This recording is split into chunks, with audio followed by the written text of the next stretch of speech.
Et à 7h23 sur Europe 1, c'est l'heure de retrouver Laurent Tessier. Bonjour Laurent. Bonjour à tous. Vous revenez sur la manifestation de samedi lancée par le maire de Saint-Denis, Bali Bagayoko. Le maire et les filles de Saint-Denis, Bali Bagayoko, avaient lancé un appel contre le racisme et les discriminations. Mais ce rassemblement s'est très vite transformé en meeting de la France insoumise. Évidemment, très peu de médias en parlent, diffusent certains propos. Vous avez eu samedi à la 36e minute Assa Traoré, sœur d'Adama Traoré, qui a pris la parole. Justice pour Adama! Justice pour Naël!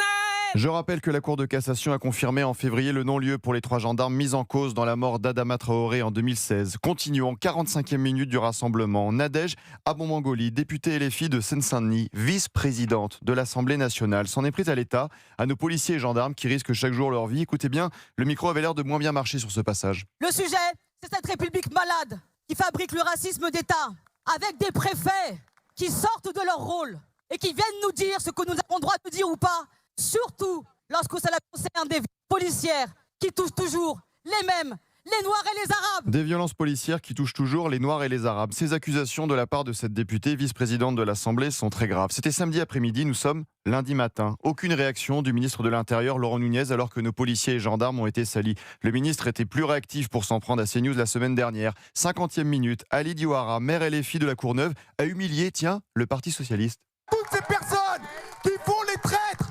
H24, 7 jours sur 7, ce sont le Parti Socialiste. Toutes ces personnes-là, désolé, soit elles se ressaisissent, soit nous devrons les dégager, aussi simplement que ça.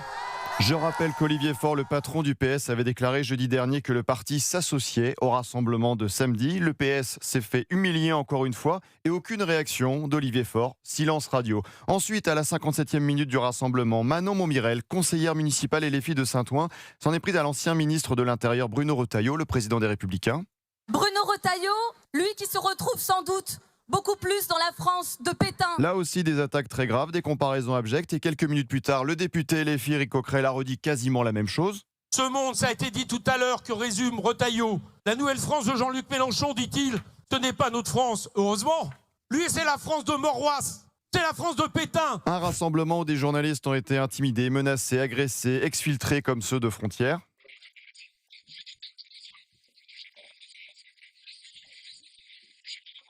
Un agent de sécurité insulté de noirs de service. Une journaliste de BFM a été violemment poussée contre des barrières par le service d'ordre de LFI. 2 jours d'ITT. Voilà, vous avez un avant-goût, encore un, de la Nouvelle-France. Merci beaucoup Laurent Tessier, qu'on retrouve cet après-midi sur Europe 1, 16h-18h avec Pascal Praud.